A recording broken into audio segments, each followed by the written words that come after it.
العلم هو النور الهادي والمفتاح لكل الخير من يريد الله به خيرا. بسم الله الرحمن الرحيم. الحمد لله رب العالمين. الحمد لله حمدا كثيرا طيبا مباركا فيه. يا رب لك الحمد كما ينبغي لجلال وجهك ولعظيم سلطانك. وصلى الله وسلم على نبينا محمد وعلى آله وأصحابه وبارك وسلم تسليما كثيرا كثيرا. بسم الله الرحمن الرحيم.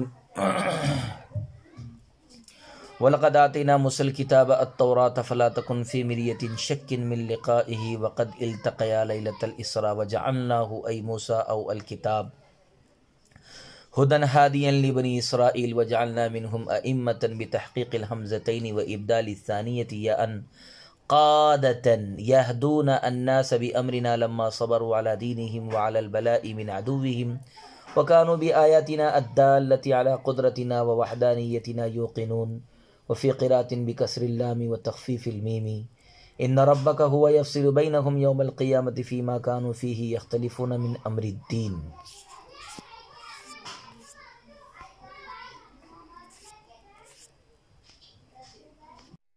اور بلا شبہ ہم نے حضرت موسیٰ علیہ السلام کو کتاب تورات عطا کی، سو آپ کو ان کی ملاقات کے بارے میں ہرگز شک نہ کرنا چاہیے، اور ان دونوں حضرات کی ملاقات لیلۃ الاسراء میں ہوئی،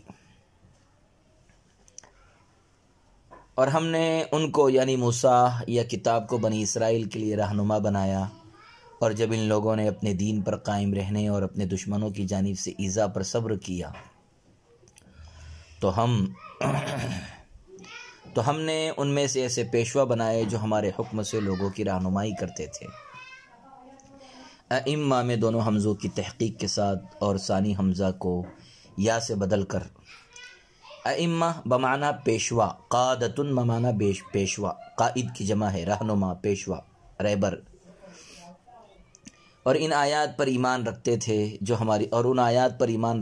ہماری قدرت اور ہماری وحدانیت پر دلالت کرتی ہے۔ اور لما ایک قرات میں لام کے کسرے کے ساتھ اور میم کی تخفیف کے ساتھ ہے، یعنی لما۔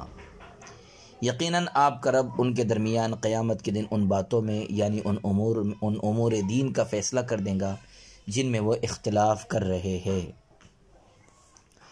اولم یہد لہم کما اہلکنا من قبلہم ای لم یتبین للکفار الشام وغیرها فیعتبروا ان فی ذلک لآیات دلالات علی قدرتنا افلا یسمعون سماع تدبر واتعاظ اولم يروا أننا نسوق الماء إلى الأرض الجرز اليابسة التي لا نبات فيها فنخرج به زرعا تأكل منه أنعامهم وأنفسهم أفلا يبصرون هذا فيعلمون أننا نقدر على إعادتهم ويقولون للمؤمنين متى هذا الفتح بيننا وبينكم إن كنتم صادقين قل يوم الفتح بإنزال العذاب بهم لا ينفع الذين كفروا إيمانهم ولا هم ينظرون يمهلون لتوبة أو معذرة فأعرض عنهم وانتظر إنزال العذاب بهم إنهم منتظرون بك حادث موت أو قتل فيستريحون منك وهذا قبل الأمر بقتالهم۔ کیا اس بات نے بھی ان کو ہدایت نہیں دی کہ ان سے پہلے ہم نے کتنی ہی امتوں کو ان کے کفر کے سبب ہلاک کیا، حالانکہ یہ لوگ اپنے شام وغیرہ کے سفر میں ان کے مکانات سے گزرتے ہیں کہ عبرت حاصل کرے۔ بلا شبہ اس میں ہماری قدرت کے دلائل ہے۔ کیا یہ تدبر و تذکر کے طور پر سنتے نہیں ہیں؟ کیا یہ نہیں دیکھتے ہیں کہ ہم نے پانی کو خشک زمین کی طرف جس میں گھاس نہیں ہوتی پہنچاتے ہیں، پھر اس پانی سے ہم کھیتی اگاتے ہیں جس سے وہ اور ان کے جانور کھاتے ہیں؟ کیا پھر بھی یہ اس کو نہیں دیکھتے کہ سمجھ جائے کہ ہم دوبارہ زندہ کرنے پر قادر ہے؟ اور مومنین سے کہتے ہیں کہ ہمارے اور تمہارے درمیان فیصلہ کب ہوگا؟ اگر تم سچے ہو تو بتاؤ۔ آپ کہہ دیجئے ان پر عذاب نازل کر کے فیصلے کے دن ان کافروں کو ان کا ایمان کچھ فائدہ نہ دے گا، اور نہ ان کو توبہ یا عذر خواہی کے لیے مہلت دی جائے گی۔ اب آپ ان کا خیال چھوڑ دیجئے اور ان پر نزول عذاب کا انتظار کیجئے، وہ بھی آپ پر حادثہ موت یا قتل کا انتظار کر رہے ہیں تاکہ وہ آپ سے راحت پا جائے، اور یہ حکم جہاد کے حکم سے پہلے کا ہے۔ فلا تکن فی مریۃ، مریۃ اسم مصدر ہے بمعنی تردد، شک۔ قادۃ یہ قائد کی جمع ہے بمعنی رہبر۔ سادۃ سید کی جمع ہے۔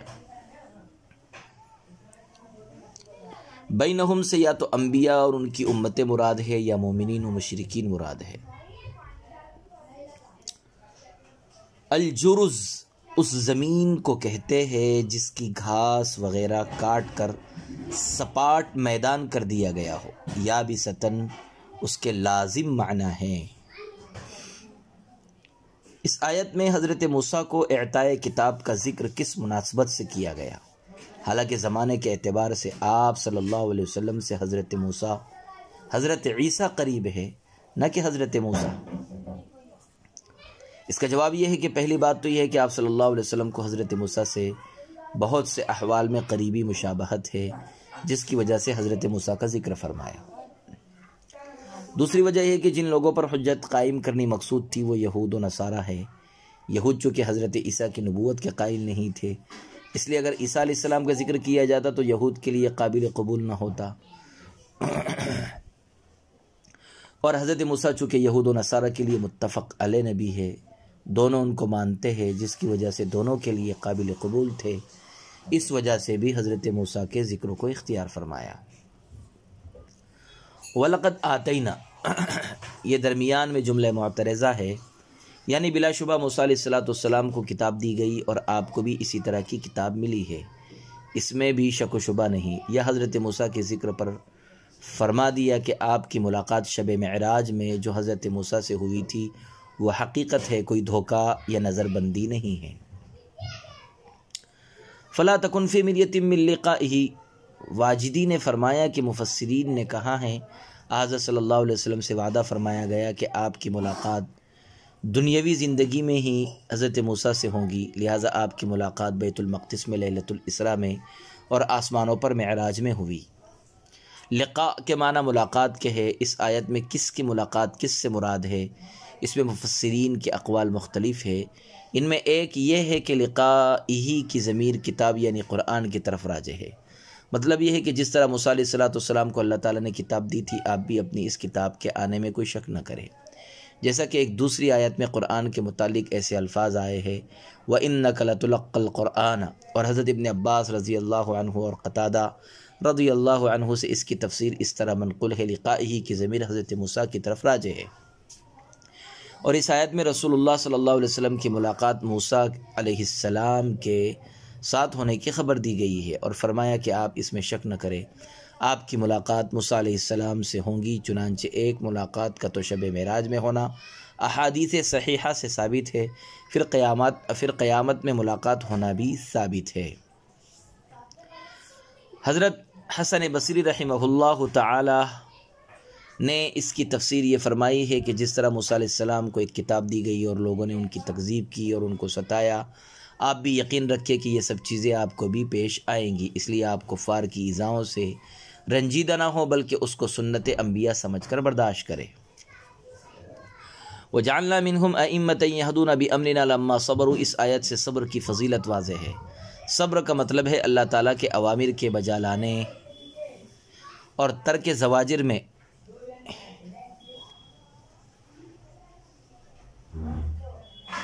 اور اللہ کے رسولوں کی تصدیق اور ان کی اتباع میں جو تکلیف آئے انہیں خندہ پیشانی سے برداشت کرنا۔ اللہ کے اوامر کے بجا لانے میں، اللہ کے رسولوں کی تصدیق اور منہیات کے ترک کرنے میں، اور اللہ کے رسول کی اتباع میں جو تکلیفیں آئے انہیں خندہ پیشانی سے برداشت کرنا۔ اللہ تعالیٰ نے فرمایا ان کے صبر کرنے اور آیات الہیہ پر یقین رکھنے کی وجہ سے ہم نے ان کو دینی امامت اور پیشوائی کے منصب پر فائز کیا، لیکن جب انہوں نے اس کے برعکس تبدیل و تحریف کا ارتکاب کیا تو ان سے یہ مقام سلب کر لیا گیا، چنانچہ اس کے بعد ان کے دل سخت ہو گئے، پھر نہ ان کا عمل صالح رہا اور نہ ان کا اعتقاد صحیح۔ خلاصہ یہ ہے کہ امامت و پیشوائی کے لائق اللہ تعالیٰ کے نزدیک صرف وہ لوگ ہیں جو عمل میں کافی کامل ہوں اور علم میں بھی، اور یہاں عملی کمال کو علمی کمال پر مقدم بیان فرمایا ہے، حالانکہ طبعی ترتیب کے اعتبار سے علم عمل سے مقدم ہوتا ہے۔ اس میں اس بات کی طرف اشارہ ہے کہ اللہ تعالیٰ کے نزدیک وہ علم قابل اعتبار ہی نہیں جس کے ساتھ عمل نہ ہو۔ اس کا شان نزول ہے، کفار مکہ کی جانب سے رات دن کی ایذاؤں سے تنگ آ کر مسلمان مشرکین سے کہا کرتے تھے اللہ تعالیٰ ان قریب مسلمانوں کو مشرکین پر فتح فرمائیں گے۔ وَيَقُولُونَ مَتَى هَذَا الْفَتْحُ إِن كُنتُمْ صادقین، اور ہمارے اور ان کے درمیان ایک روز عملی فیصلہ فرمائیں گے۔ جب مشرکین مسلمانوں کی یہ بات سنتے تھے تو استہزاءً و استعجال و تکذیب کے طور پر کہا کرتے تھے کہ یہ فتح و نصرت کا دن کب آئے گا؟ تو اس وقت متی ھذا الوعد متی ھذا الفتح ان کنتم صادق، تو اس وقت یہ آیت کریمہ متی ھذا الفتح ان کنتم صادقین نازل ہوئی۔ اس کے جواب میں حق تعالیٰ نے فرمایا قل یوم الفتح لا ينفع الذین کفروا ایمانہم، یعنی آپ ان کو جواب میں یہ کہہ دیجئے کہ تم ہماری فتح کا دن ہم سے کیا پوچھتے ہو، وہ دن تو تمہاری مصیبت کا ہوگا، کیونکہ جس دن ہماری فتح ہوگی تو اس دن تم عذاب میں گرفتار ہو چکے ہوگے، خواہ دنیا میں جیسے غزوہ بدر میں ہوا یا آخرت میں، اور جب اللہ کا عذاب کسی کو پکڑ لیتا ہے پھر اس کا ایمان قبول نہیں کرتا۔ اور بعض حضرات نے اس جگہ متی ھذا الفتح کے معنی روز قیامت کے کیے ہے۔ ایک سوال یہ ہے کہ مشرکین مکہ کے قول وَيَقُولُونَ مَتَى ھذَا الْفَتْحُ میں وقت کا آیت کریمہ میں متی ھذا الفتح میں وقت فتح کا سوال ہے، اور وہ مومنین و کافرین کے درمیان یوم قضا یعنی یوم قیامت ہے، تو اس صورت میں ما بعد کے جواب کی سوال کے ساتھ کیسے مطابقت ہوگی؟ اس کا جواب یہ ہے کہ مشرکین مکہ کا سوال چونکہ قیامت کے بارے میں بطور تکذیب و استہزاء کے تھا، نہ کہ سوال استفہام، لہذا جواب بھی تکذیب و استہزاء کے مطابق تہدید سے دیا گیا جو کہ عین مطابق ہے۔ ایک سوال یہ بھی ہے کہ جن حضرات نے یوم الفتح کی تفسیر فتح مکہ یا یوم بدر سے کی ہے تو پھر جواب کی تطبیق یوم الفتح لا ينفع الذین کفروا سے کس طرح ہوگی؟ حالانکہ بعض کفار کو ان دونوں دنوں میں ان کے ایمان نے فائدہ پہنچایا، اس لیے کہ جو لوگ ایمان لائے وہ مطلقاً وہ آزاد قرار دیے گئے تھے۔ جواب مراد مشرکین کے مقتولین ہیں، ان کے ایمان نے حالت قتل میں ان کو کوئی فائدہ نہیں دیا، جیسا کہ غرق کے یقین کے وقت فرعون کو اس کے ایمان نے کوئی فائدہ نہیں پہنچایا۔ وصلی اللہ وسلم علی نبینا محمد وعلی آلہ واصحابہ وبارک وسلم تسلیما کثیرا کثیرا۔ الحمدللہ، یہ سورہ سجدہ مکمل ہوئی۔ السلام عليكم، لا تنسوا الاعجاب بالفيديو والاشتراك في القناة تشجيعا لنا لنستمر بنشر المزيد إن شاء الله.